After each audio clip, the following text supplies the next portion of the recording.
Today we're gonna talk about mental health. So usually on this channel we talk about marketing and mindset, and if you have just found me, this might feel like a little bit out of the blue, but I have talked about mental health throughout everything that I teach and share because I have anxiety and I've gone through depression, and that shit sucks and is really challenging to also run your business along with it. So if you have mental health issues, challenges, if you've been feeling anxious or depressed, it is not surprising because the whole world seems to be on fire right now, and we've had, it's 2022, the end of 2022, and we've had a couple of stressful years. So if you just went through that, you might be feeling anxious, stressed, overwhelmed, and if you had any personal stuff on top of that, or any business stuff or life stuff, it might be getting a little bit heavy. So in this video, I want to share a little bit about my mental health journey, and over the past 6 months, the things that have made a huge shift. Feel a lot better. I'm able to make videos. I'm working every day. I worked out voluntarily. My sleep schedule is doing better. And when you're stuck in anxiety or depression or any sort of mental health, anything, doing just that regular stuff, showing up every day and doing the things can be so difficult or impossible. So I want to talk through that and share with you what made those big shifts for me. Okay, here comes Hazel. Before we get into all of the tips and things that I did that really worked, I want to do two things. I'm going to share my boundaries and also that I am not a healthcare professional. I teach marketing, but I have been dealing with mental health since I was a kid. My very first anxiety memory, I was in kindergarten, and I'm about to turn 39 next month. So this has been a journey, a lot of learning, and because of that, I am not making this to look for help or ask for suggestions. So if your comment includes the word "you should," you can just skip it. I'm not interested. I have my family looking out for me, and a psychiatrist and a counselor and a therapist, so I am in good shape. However, if you do have things that work for you, please share them in the comments because hopefully other people will watch this video. That will give them a huge resource if the things that I'm sharing aren't really their jam. Okay, so I'm gonna give you like a little bit of a lay of the land of my experience over the past about 2 years.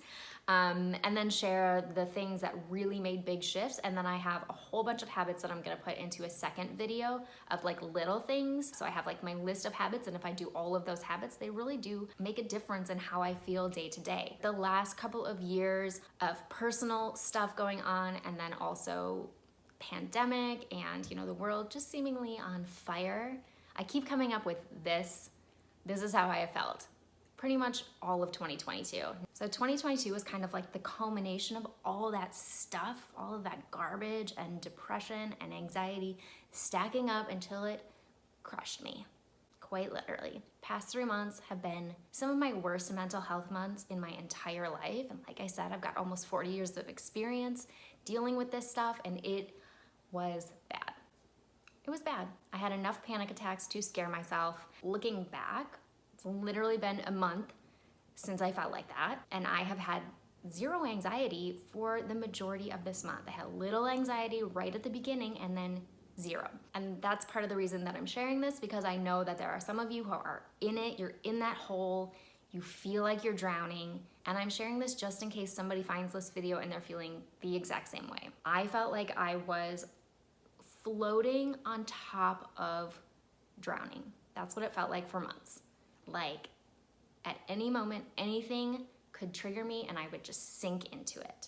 I could function, but I always knew that that possibility was there, and that my entire day or week or month, I was gonna be out of commission. That, as someone who's very ambitious, I'm an entrepreneur, I run a business, really sucked. Like I missed working, I missed wanting to work, I missed connecting with people, and it was extremely frustrating because I was just stuck. And so I want to share the things that I feel like made the biggest shifts for me, so that maybe if someone is feeling that way, if you're feeling that way, you can start making some little shifts and hopefully see a little sunlight come in. So something I always keep in mind is that even when there are clouds, the sun is always behind that. The sun is always there. So even if you are really deep in it, you've been in it for a long time, you feel very stuck and like nothing is going to help or work, you will be okay at some point. Fuck, does it suck when you're in it.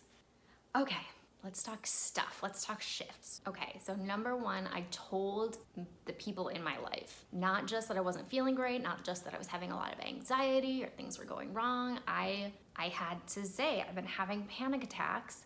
Things are very bad. I can't get myself to do anything and I need some help. And with mental health, people do not know what to do. They've never experienced it. So one thing I like to say is that you can just treat me like I have the flu. Bring me food, check on me. That's really all I need, because when I'm having a lot of anxiety or I'm really depressed, I'm just doing the basics. So along with telling my family what was going on, I got help. And this is so much easier than it used to be. And I am truly so thankful for these apps because they make it way easier to get an appointment with someone, which seems like it shouldn't be that hard. You know, if you have a cold, if you have the flu, if you break your ankle, you go to urgent care or you go to your doctor, you take NyQuil for 3 nights in a row and then you're fine. But with mental health, it has been so difficult. When you are anxious or depressed, getting on the phone and calling someone is really fucking hard. And so having access to apps is my favorite thing. Like my favorite technology advancement in the past couple of years, because we fucking need it. So you can go onto any of these apps. Most of them have a free trial. So if you are not getting therapy or not getting help because of money, go on there, use the free trial, send them a message, tell them that you need financial help because they have that stuff built in. I was able to go on to the Cerebral app. I actually downloaded it right after I was kind of finished with having a panic attack. I was still really stressed out and I was like, fuck this shit, I need something to happen. So I went on, I made an account, I got my 14-day free trial or whatever it was. I made an appointment with a psychiatrist that also gets you an appointment with a care counselor so that you have someone to talk to in between your appointments. And I was already on medication, so they doubled that for me. I think that is why I feel a million times better. I think my meds finally fully kicked in and I feel like I got my life, my personality, my motivation, it just came back.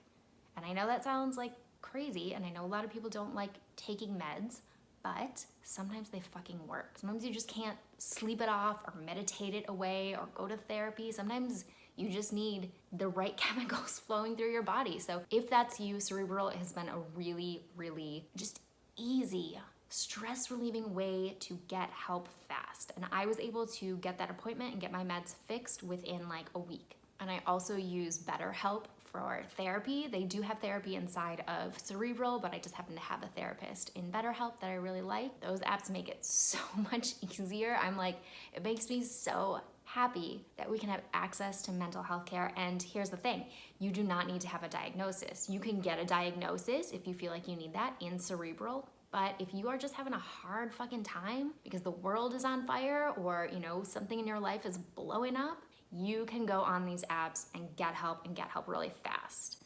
So if that feels like a good option for you, I'm giving it 2 thumbs up.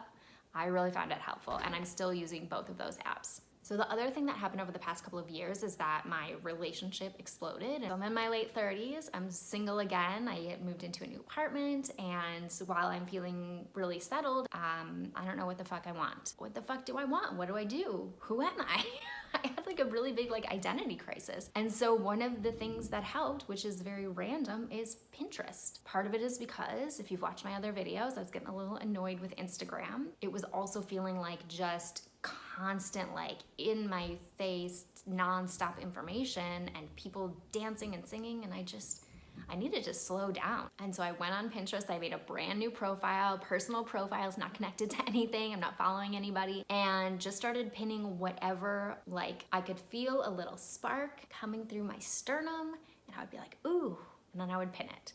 And now I have a bajillion pins, and it's really helping me to find the things that I forgot that I loved or that I'm attracted to that I didn't realize. And so I'm pinning outfits, I'm pinning inspirational photos, women traveling, women eating delicious foods, really remembering the things that brought me joy and made me feel good about myself before all of this garbage happened. And strangely, it's been really soothing and really helpful in figuring out where I want to go with my life. Possibly why I'm now on YouTube. So it's September 30th as I'm recording this. I changed my meds in June, and then August was terrible. I had all the panic attacks and spent most of the month sobbing. But my parents were here, and so they were kind of helping me figure things out and, you know, get myself back on track. And they were here for all of August, and then at the end of the month, I flew back home with them and went to my cousin's wedding reception. So at my parents' house, I have no responsibilities. I don't have to clean. I didn't have to take care of the dog. She went and stayed with a friend. So I was able to get out of this environment, get away from work and all of my responsibilities and all of the decisions I was trying to make, and really just turn off. Like, I powered down almost for a month, but really that like last 5 days in Michigan, I did nothing. I like ate, went for walks, saw my family. And then when I came back, I had a little bit of anxiety the first couple of days, and then I felt great. And then I started tracking things because I was like, I feel like I'm not having any anxiety. So I wanted to like double check and make sure. Hi, Hazy. So I literally made this chart. You can see I've got all of the habits that I want to make sure that I'm doing, and I'm just filling in bubbles. And then at the bottom, I'm tracking things like my anxiety level. Look at this, 0s, 2, 0, 0.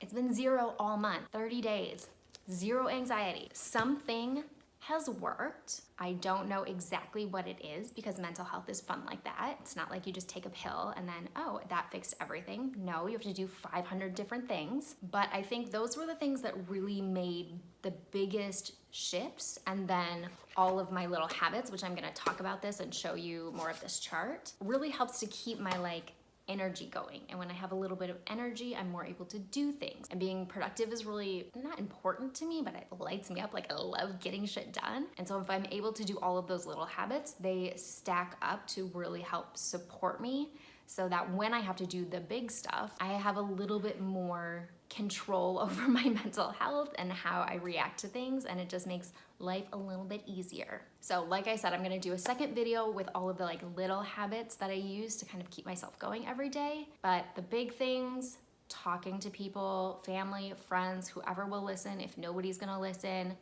therapy, get therapy anyway. It is very nice to have just a random person. They're not invested in anything. They don't care. They care about you, but they don't care about whether you did something or didn't do something or how well you did something. So they're not gonna give you any of that like constructive feedback or anything like that. You're just gonna get like a real person that's gonna listen to you and help nudge you into the right direction without making you feel bad about this shit. We make ourselves feel bad enough. Fixing my meds, getting on meds.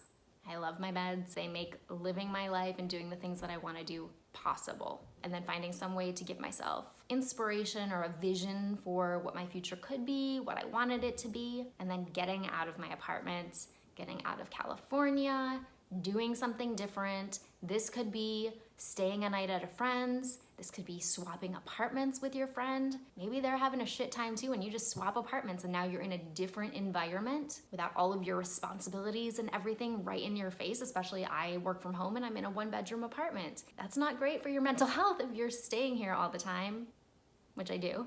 I love it. But if nothing else, I hope this video gives you a little bit of hope. You will be okay.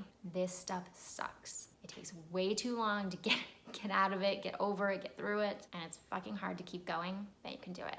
If you have any other questions, feel free to leave a comment. I am so happy to talk about mental health and my experiences. Or if you have suggestions of things that work for you, feel free to put them in the comments. I love creating a resource, not just of my experience and the things that help me, but also whatever is helping you guys, because it might be different. All right, hang in there. I'm rooting for you, and I will talk to you soon.